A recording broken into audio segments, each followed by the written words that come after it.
Hi, everybody. Let's talk about the things you need to know when using the shape drawing tools in Illustrator. These are some little tips and tricks that will make drawing a little bit easier, faster, and more efficient. Some of the things that maybe you know or don't know, maybe even overlook. But to get started, let's identify that we have the shape tools on the toolbar, which are the basic shapes, which everybody knows: squares, rectangles, ellipses, rounded rectangles, and so on. But let's talk about some of the little tricks and tips that can make drawing those shapes a little easier. So for example, first tip is when you want to draw an object and you want to make it symmetrical, you want to hold the Shift key. And the next thing that may be helpful to know is that when you click and drag and draw, you're kind of drawing in the direction that you drag the mouse. And when you're holding Shift, it constrains that object so it stays symmetrical. Another thing you can do is hold the Option key or the Alt key while you're dragging and holding Shift, and you're actually going to draw your object from its center. Sometimes that's really helpful when you're trying to align things on your page and you don't really know how to estimate the scale or size of something, and dragging sideways, it gets out of position. So instead, sometimes it's necessary to just draw from its middle. So whether you're using the ellipse or the rectangle, whenever you hold Option and drag from the middle, you create that object from its center. All right. Another thing you can do, let's say I'm going to draw a little square here. And I'm going to go ahead and change the color so it's a little more visible, is a little feature called duplicate. Duplicate is really handy when you're drawing a shape because let's say you wanted a second box, but you need it to be exactly the same. You know, one option is to go Command Copy and Command Paste, or Command C, Command V, and you make a copy on your page. That's great. But what if you want it to line up with the original and you want things to be spaced evenly? How about try this? Have your object drawn, have it selected, and then click with your mouse and drag the object, but don't let go of the mouse. Then hold Option or Alt again. That's one of those adjustment keys you're just going to have to get used to using a lot. Is hold that Option or Alt key on your keyboard, drag sideways, still not letting go of the mouse, and then when you let go of the mouse, it makes a quick duplicate of that shape. Really handy. Here's another thing to look at that. If you click, drag sideways, try holding Shift, and look at how it forces that object to line up in parallel to the original. Then let go of the mouse. Now, before doing anything else or clicking anywhere on your page, press Command D, or on a PC, Control D. It makes a duplicate of your duplicate. So if you need to quickly make a row of objects, a real quick way to do it is to hold Option, Shift, drag it sideways, make sure it's parallel, and then immediately hit Command D, and you'll make exact duplicates of that previous step. Real handy when you're trying to make those kinds of adjustments. So in fact, like let's say I needed to fill this page with squares. It'd be pretty easy to just duplicate a few times, select the entire row, duplicate again,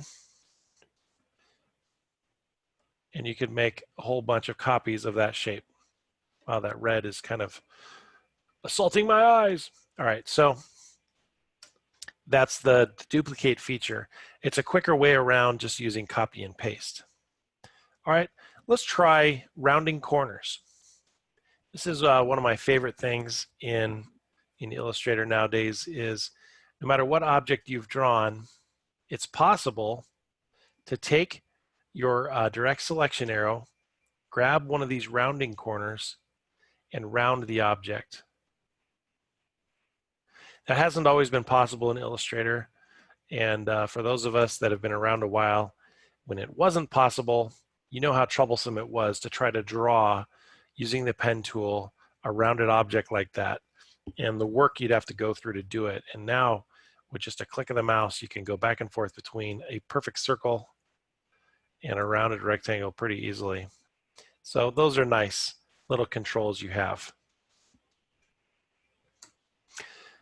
All right, let's look at the star. Not everybody knows about this, but here's a little handy thing you can do when drawing stars. I'm going to click and drag, and so I have this star on my page. And I have not let go of the mouse, so I can position that anywhere I want. If I hold shift, it's going to make it straight up and down, which is good. But watch what happens if I press the arrow key on my keyboard. Up arrow, just once or twice, adds points on the star.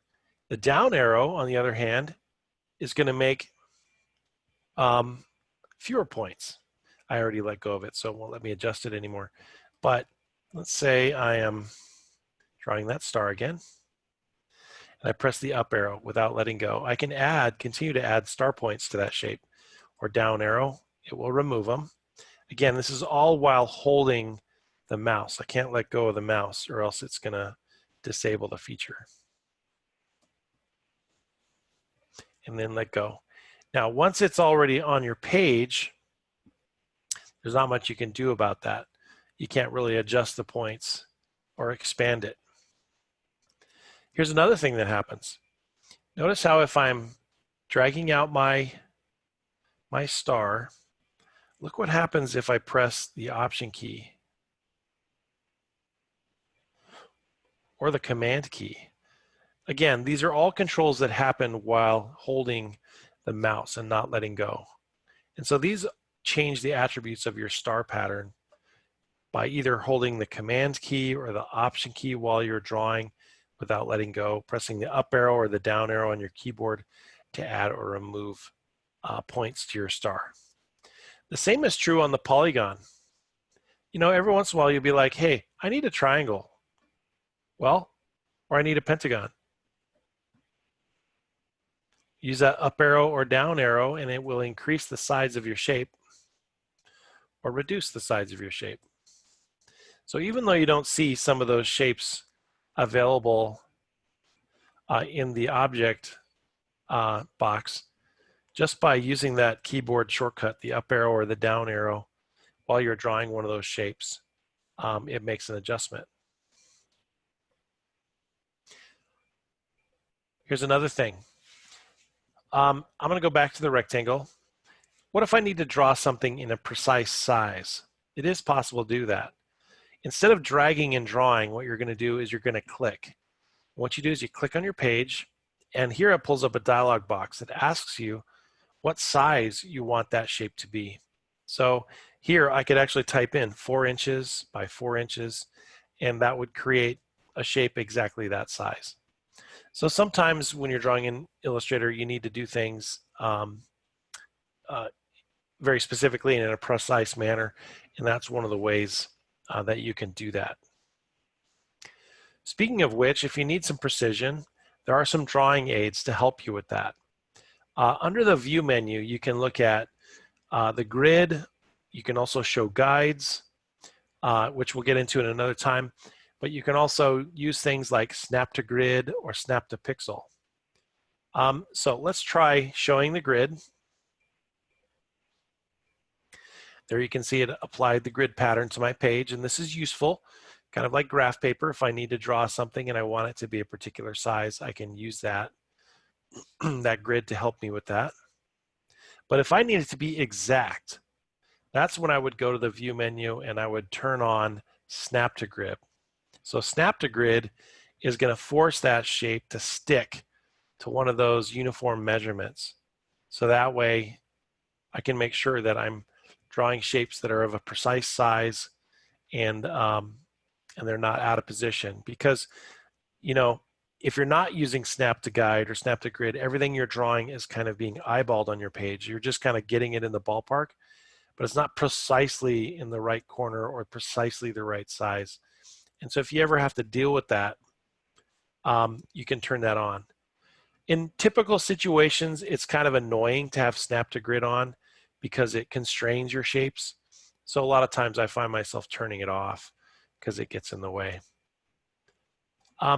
Another little helpful thing that pops up in Illustrator, and is probably a really good idea for new users, is what we call smart guides. This is also available under the View menu. What you do is you go to View and you click on Smart Guides. And what this does is it labels things for you. So notice as I draw, it tells me what I'm drawing. It tells me the size, gives me a size indicator. When you hover over a shape, it identifies what it is. Just by hovering your mouse over something, it tells you what you're selecting. It labels things for you. It checks alignments so that if you're moving an object, it tells you if something is close or centered or nearby. So those are helpful little indicators that can help you draw on your page. Again, that's one of those features that is useful sometimes, but sometimes it's annoying. So just look for it under View and you can turn it on and off. And I'm going to go ahead and turn off the grid as well. So I'm going to hide the grid. All right. Another little feature that is helpful when drawing with shapes is the ability to align things. So let's see what that looks like. I'm going to go ahead and move these around, add a few more shapes to my page, little irregular shapes. And let's say, for one reason or another, I need the top row of rectangles to be aligned with one another. Now, on your properties palette, you'll see some basic alignment functions. There is also an alignment palette, which you can pull up, which gives you additional control. So let's say I want all of these to be aligned in a row, and I want them to be aligned off the top edge. Well, I can click the top edge alignment, and that's going to force all those shapes precisely to be lined up on that vertical line. Maybe instead I want them aligned off their center point. I can do that and click that option. Or the bottom point. I think you get the idea. So this is a quick way that if you have objects that need to line up, and I find this happening a lot, where in Illustrator I'm drawing something where I need things to be evenly spaced, or I need things to be evenly positioned, or symmetrically positioned on a page. When you draw things randomly, you can then apply some order to your page using these alignment features. Let's say, for example, I need these to be aligned in a column. Same thing. I can go over here, look for the align vertically, and line those up, and now they're aligned off the center.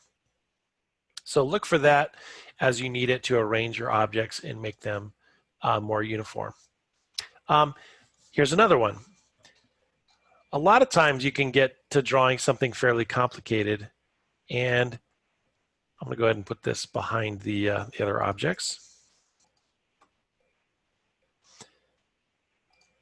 So let's say you have some objects and they're all kind of in place, and you need to grab something, but you don't want to disturb something else. So when you're working in a complex drawing like that, it's a good idea to maybe lock some of your objects so that you don't disturb them by accident. There are a few different ways to do this, but very simply, under the object menu, there is a lock selection option. So if you have an object or a drawing that's on your page and it's selected and you don't want to disturb it anymore, just hit object lock selection, and now you won't accidentally grab it if you're manipulating other objects. And so pay attention to that as you're working. Sometimes you might need to lock something.